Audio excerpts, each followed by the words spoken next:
Hey, this is just a snippet from our podcast, but if you want to catch the full episode, that'll be on YouTube, and the extended version will be on our Patreon. Pirate Yakuza in Hawaii. We are here. We have arrived yet again. Another Like a Dragon game in this franchise that just doesn't seem to lose any steam. It just keeps on kicking, keeps on trekking. They keep coming out with big mainline ones or even smaller little spin-offs. Yeah, they got a nice little back and forth. You got the big one, and then you got a small one, and then you got a medium one, and this is more of the medium one? Medium one is a perfect way to describe Pirate Yakuza. So the basic premise is this takes place obviously after Infinite Wealth, so we are the furthest in the timeline. But Majima has amnesia. So we've got the cliche, and Damiani, he even wakes up on a beach. It's a nod. Yeah, it's a nod. To everything. 30,000 things. Yeah. So wakes up on a beach. I love how your ship somehow has nitrous in this B-roll. Your blood. Wait. Blood. Your ship can straight up drift. There's a drift. It's the ocean. Yeah. There's a drift mechanic. But I'm saying, flames are coming out of the bottom of the ship. There's nothing for the flames to come out of. Yeah. They just appear. So Pirate Yakuza link hits logic. It makes perfect sense. No, I'm actually glad. Let's start there. I'm actually glad you both brought that up because for such a ridiculous premise that we are pirates in a pirate ship in 2022, by the way, just off the coast of Hawaii, no Coast Guard, it's fine. We're just out here in full-on pirate naval battles. Everything is fine.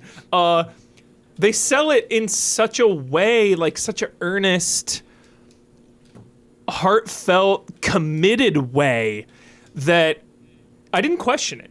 And this is a franchise that has always been a little on the zany side, but has progressively leaned into that more and more as the franchise has gone on into the mainstream. People love that. People respond to that. It is part of this series' identity. It's always been there, but more so as the games have gone on. So I just didn't even question it. I was so on board with Majima being a pirate that I just, fully bought in. But there's a lot to talk about with this game because Majima's back, obviously, and he is the main character of this game, which is a rarity in this franchise. Yakuza 0 is a co-protagonist, and this now is Majima all the way. Yeah. He's the lead.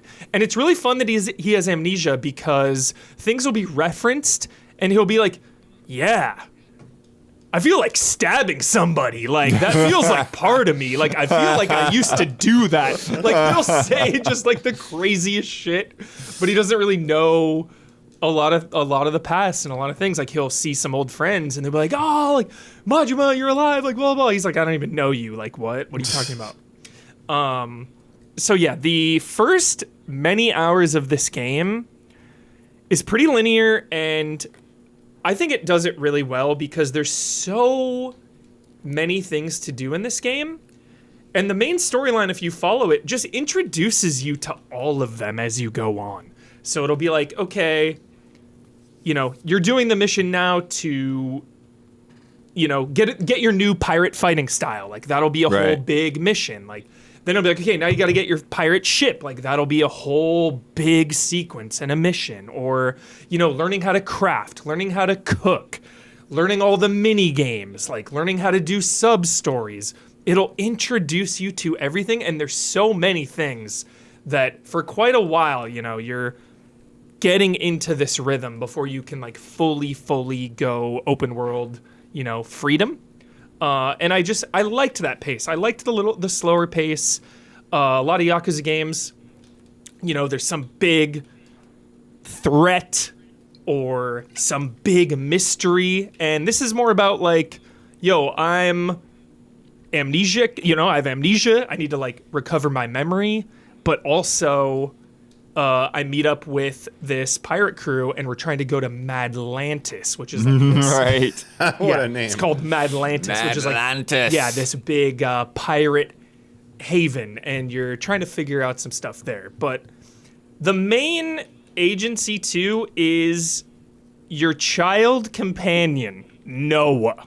Yeah. And I gotta take a minute to just hype the hell out of this kid. Random Chaz. kid finds you on the beach. Random kid finds you on the beach, and he is incredible. I love this kid so much.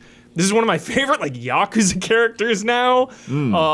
He's just so wholesome. He's so curious. He also like sometimes talks and acts like he's like 30 years old and punished. course. Like it's incredible because he was born on this this little island, this little pirate like cove island, and his dad owns a bar, and you know there's pirates on the island, and so he's just like talking about like. Like you get to Hawaii and like talking about bars, and he's like talking about alcohol and all this, and Majima's like, I don't know if you should like know about this stuff yet. Like, how old are you again? Right. Like, so just a really, really good dynamic between Majima and Noah, this kid. Like, this is a match made in heaven. I'm obsessed with it. It is like reason alone to commit to this game because their bond is sick. And I was invested. Also, Noah's dad is part of the crew, and he's like old time punished. Used to compete in the pirate Coliseum, which is a big part of the game. You know, you'll build up your pirate ship. It's a huge part of this game, building it up and then entering these Coliseum battles, naval battles. So he's like punished, life of regret, typical Yakuza stuff, you know, old people facing old age and mortality and their past life and regrets and all that stuff. So par for the course in terms of that. But, you know, it's always so endearing and so wholesome that it never gets old. I just always love it. One of the biggest things, obviously, is that this is a spin-off, I would call it basically, to Infinite Wealth. So you're seeing a lot of the same stuff. And that is nothing new for this franchise as well. You know, you're in Kamurocho almost every time. The same mini games are showing up. You know, the same environments. So there's a lot of reused stuff, reused mini games. You know, Dragon Kart is back, which is basically Mario Kart. The Crazy Taxi biking game is back. All the mini games you know, like pool and darts, the arcades, obviously. Does it feel like there's an actual like spin on them in any way by having Majima? Is it like, or does it just feel like pretty much the same? So his fighting style is completely different. Right, but I mean in the mini games kind of thing. Not exactly. I mean, it was hilarious when he rolls up for the Crazy Taxi biking game because he's wearing like the outfit with like the helmet and stuff. So it's like funny to see Majima in that role.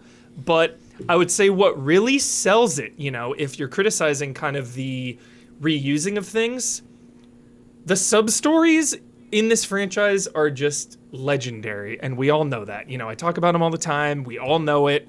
We all talk about, you know, the sumo wrestlers wearing diapers, whatever. There's just a million of these sub-stories. What's really cool is the sub-stories, as the series goes on, they feel like sequels in and of themselves, you know? You will encounter the same, you know, for example, like the two people in Infinite Wealth that own the coffee shop. Like, you encounter them again. But this time is Majima, so you're interacting differently, but you're also picking up the story of that side quest from a previous game. So that's so rewarding as a fan to follow this series because, like, yeah, the whole game is a sequel, but also you're getting, like, 30 sequels in one because so many of these sub-stories are continuations of games past. So just shout out to that because, yeah, the sub-stories are incredible again. One of the newer one, you know, and they bounce back and forth between like so dramatic and dark to absurd. Like again, I'm not going to spoil anything. Everything's fine.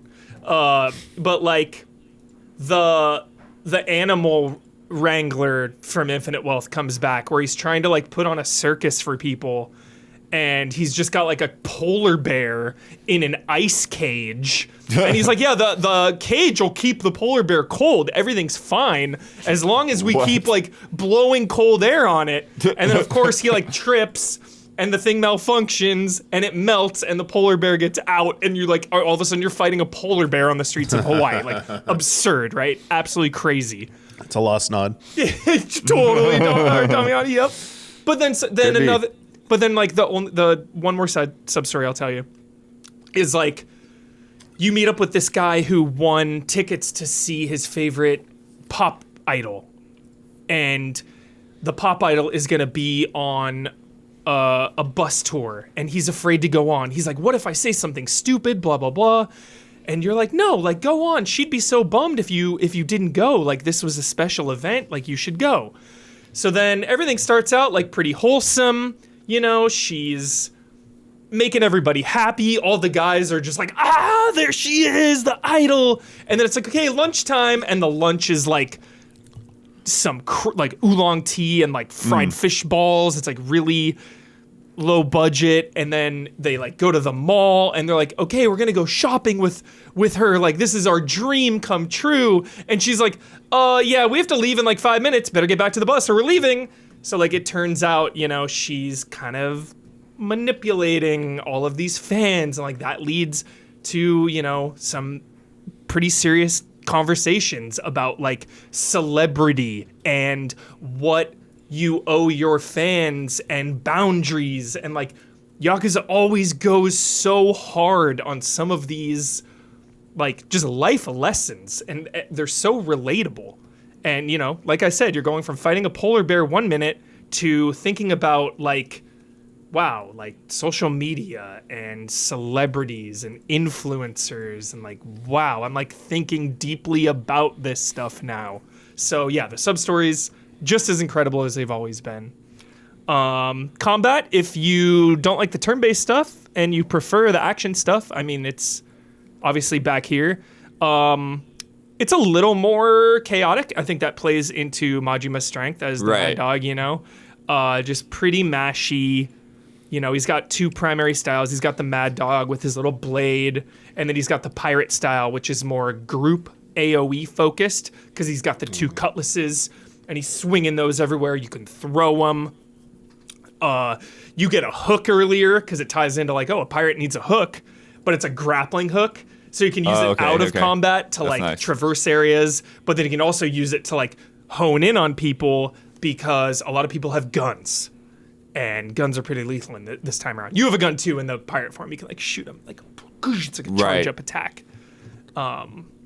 Looks like you can use your hook to, like, spear fish, too. Yeah.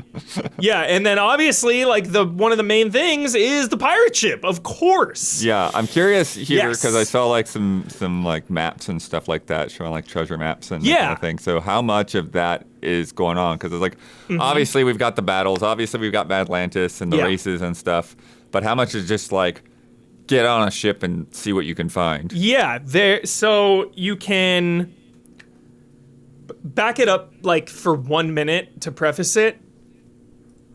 My favorite thing to hype up in Yakuza is the way that every single system intersects on itself. You do one thing and it helps another thing. You do this and it helps that. Every single thing you do, from the most mundane of, like, planting flower or seeds, ties into cooking, which then you can take your cooking and give it to people who then can join your pirate crew. So just everything folds in on itself, and it all feels meaningful and it all feels rewarding. So you have to recruit people. They're all over town and they all have different parameters for how to recruit them. Some of them just want to fight. Some of them want you to have, you know, more bonds with people, or you know, a certain amount of money. You can just pay them or give them items. There's a variety of ways to recruit them. But yeah, you recruit a pirate crew. They all have different stats and different buffs that they can give your ship during combat, like more boost, more repairs, more attack damage. And then you can also upgrade your pirate ship as well with cannons, machine guns are on the front, dude. It's like heavy fire machine guns. And then boost as well. You can like boost and drift around. So it starts out like pretty slow and cumbersome and low powered, but it gets like pretty crazy as you go on.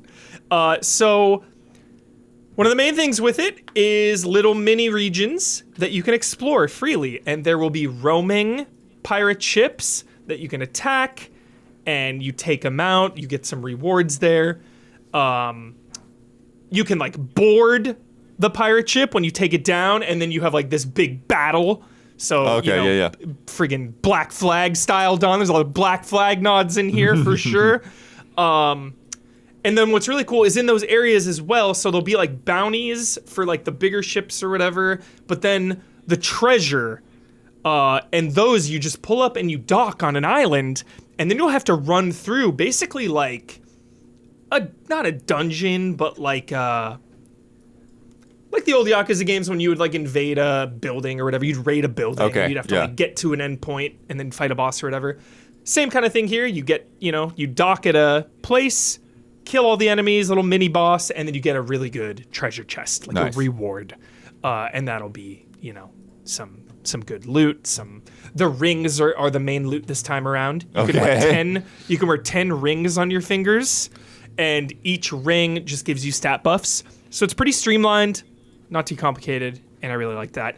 And then money as well. Economy, dude. There we go. 10 out of 10 economy always in these games, because you use it for everything. You use it to buy food to replenish your health. You use it to buy, items to take with you. You use it to buy upgrades. You use it to upgrade your own character. Like that's how you get, max HP or different abilities. So there's just so much going on in these games, but it's never overwhelming, and it's always so clearly handled, and it never feels like you're wasting time. Nice. Like, the pace of these games is just flawless in my mind. If you like this conversation, consider chipping in a few bucks at patreon.com/easyallies, where you can get extended cuts that are ad-free, and then you can also ask us questions and get in our Discord. Go to patreon.com/easyallies.